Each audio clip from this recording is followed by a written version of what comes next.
Are you being fobbed off with NHS physio? This is something that is doing the rounds on the manual therapy circuit at the moment. A current article that was written just last week titled, "Are you being fobbed off with NHS physio?" Today, I'm going to talk to you about exactly what is going on. If you have had NHS physio, then you're going to want to listen on to the rest of this. We're going to explore what is happening, why it's happening, and what you can do to make sure that you're not going to be victim of the current trend. I'm Dr. Jeremy Andrews, Doctor of Chiropractic, and today I'm going to talk to you about NHS physio and why the NHS is fobbing you off with NHS physio. What is the issue then? So the Daily Mail wrote an article last week on NHS physio and GPs across the UK. So apparently what is happening is more and more patients are being triaged into NHS physio before they go and see a GP. Now, why is that happening? And also you'd be thinking, well, that's great. I don't have to go to the GP. I can go straight to my physiotherapist.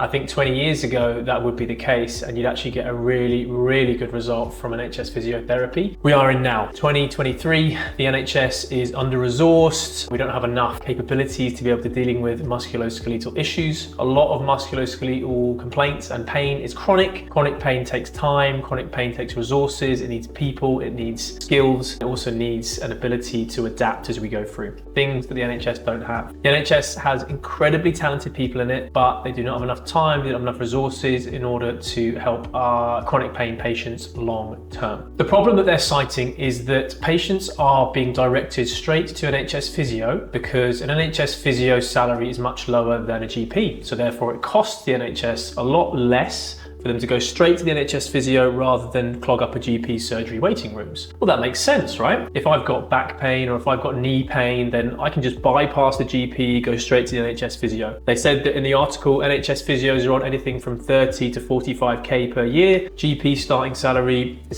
said 50. Whether this is true or not, I'm not sure. This is just from the Daily Mail. Don't take what I'm saying as gospel or take what they're saying for gospel as well. But anything from 50 up to six figures. So, 100k. So if I've got 5 knee pain patients that I think 4 out of 5 of them are going to benefit from going to see a physio, it would make sense for them to get triaged, go straight to the NHS physio, have a plan of care, get a set of exercises once they've had some manual therapy, been educated on how they can move better, exercise more, allow their knee or back to get better, rather than going to see a GP a handful of times, taking pain medications, and then being referred to a NHS physio. So if you've been to an NHS physio, I have been to an NHS physio and I had a fantastic experience. Now, I'm 35, so I went to an NHS physio when I was 15, so that's 20 years ago. I was playing a lot of high-level hockey, and hockey is not great for your knees. So I actually had a knee pain. It was right under my kneecap. It was a stinging pain when I was going downstairs, and it was causing me problems when I was like jumping or lunging around on the hockey pitch. So a 15-year-old shouldn't have that sort of pain. So we actually went straight to the GP. GP said, yeah, I know what this is. This is a patellofemoral issue where the ligament underneath the kneecap is called the patella,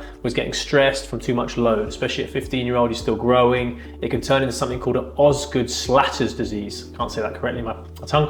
Osgood-Schlatter's disease is where the front of the knee, just underneath the tibia, tibial tuberosity, starts to grow more bone. They wanted to avoid that from happening. Otherwise, you're left with very lumpy knees later in life. You may have seen that on some people who have played a lot of football or running sports when they were young and they were developing, but the tendons are actually pulling the bones. So I went to see an NHS physio and I had 4 sessions of hands-on therapy. They were massaging my quads. They were doing everything through my calves, doing loads of like active release. They were doing acupuncture, even doing ultrasound on my leg. And within 4 sessions, I was feeling fantastic. My knee pain was gone. They gave me a whole sheet of exercises. The lady, she spent loads of time going through the exercises with me, rehab sessions, and made sure that I was doing them correctly. She gave me a band to take away as well, and a tubing grip for my knee when I was playing hockey. So I had loads and loads of care, and really quality care as well. She spent a lot of time with me. It was an hour session, and all on the NHS. So amazing, right? So what's happened? Why has that changed?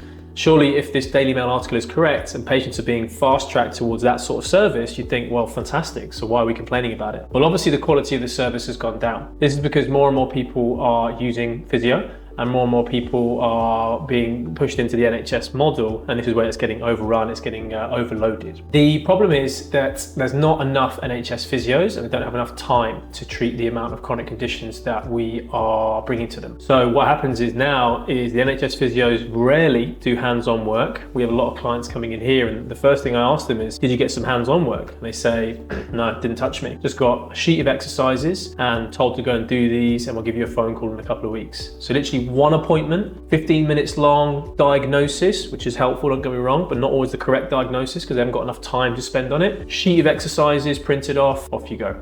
Like, it's very difficult to get a long-term change when you're not getting that amount of care or the attention that you need. I'm not saying this is the NHS's fault, I'm not at all. It's just the state of where we are right now. It's just what's happening. I'm not blaming anybody, I'm just saying this is what it is. Now, we do have some clients that have come in and said, yeah, I had loads of hands-on treatment, they've shown me the exercises, got loads of like other therapies like acupuncture, it was really good. So I think it is the luck of the draw, but I tend to hear the former much more often than we hear the latter. And the Daily Mail article references this. Clients going in, having knee problems, having neck problems, being sat down, spending 15-20 minutes with the patient, giving them a sheet of exercises and told to toddle on their way, and they'll give them a call later on. This triaging system is obviously not working, and there needs to be something changing, and that's why more people are looking down private healthcare to go see private physiotherapists, private chiropractors in order to get seen quicker when they want, and a duty of care that is second to none. High quality care where they're listened to, their care is adapted to the individual person and their needs. Care that we give is completely different for a 90-year-old compared to a 19-year-old. You have to be very realistic about that, not just a one-size-fits-all exercise sheet. That just can't happen. So what needs to happen going forwards? Well, we're not going to be able to solve the NHS issue in this one video blog, but from what I can see is that I think the idea that you're fast-tracking someone to an NHS physio and bypassing the GP is absolutely fantastic. We as chiropractors believe that people should live a life free of painkillers and risky surgery. I think a lot of the time people are pushed onto pain medications to mask a symptom. We want to get to the underlying cause of the problem. So we really need to make sure that if they are going towards some sort of physiotherapy or bypassing a GP straight to the source of the issue, that we can spend more time. Now I know the NHS are doing lots of group classes, they're doing work in like stretch labs, rehab labs to bring in more people, and then you can use one exercise therapist or one physiotherapist and look after say 6 to 10 people. I think that's a fantastic idea, and I think we need to see more of that in the community. I also think that GPs have developed something called a AQP scheme, which is an Any Qualified Provider scheme. Now it's very popular in certain parts of the country where you can go to a GP with a musculoskeletal complaint and they will then offer you 9 sessions of physiotherapy, chiropractic or osteopathy, which is then funded for by the NHS, and the private chiropractor or physiotherapist will receive the fee. What is happening though is it's very tricky with some of those clients that in 9 sessions, some of those are chronic cases where nothing else has worked. So you may need more than 9 sessions, and it's a bit of an ask. So that sort of scheme is not getting necessarily the best reputation because we're getting the very tricky clients. It has had some great results, but not always. So do I think that chiropractors should be absorbed into the NHS? I absolutely do not agree with that, and I think that would be a really bad idea. I think chiropractors have a lovely way of managing their clients, and they also have autonomy on the way that we can treat our clients. Now that may not be right for everybody, but for the clients that do come to us and love what we do, it's great for them, and it allows us to get a tailored approach to each individual. We get to use something where we're using the body, not putting things in the body in terms of painkillers and medications, and allows us to dictate the treatment plan for that individual as they heal.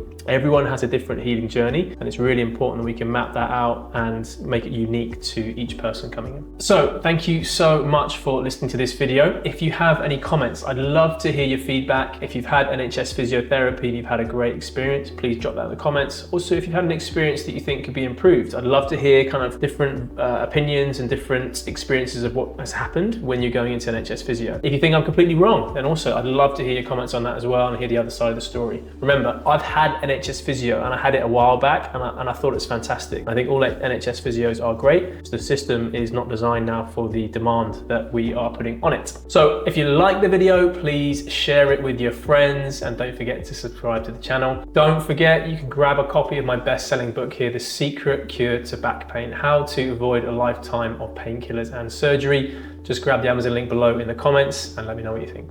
Thanks a lot.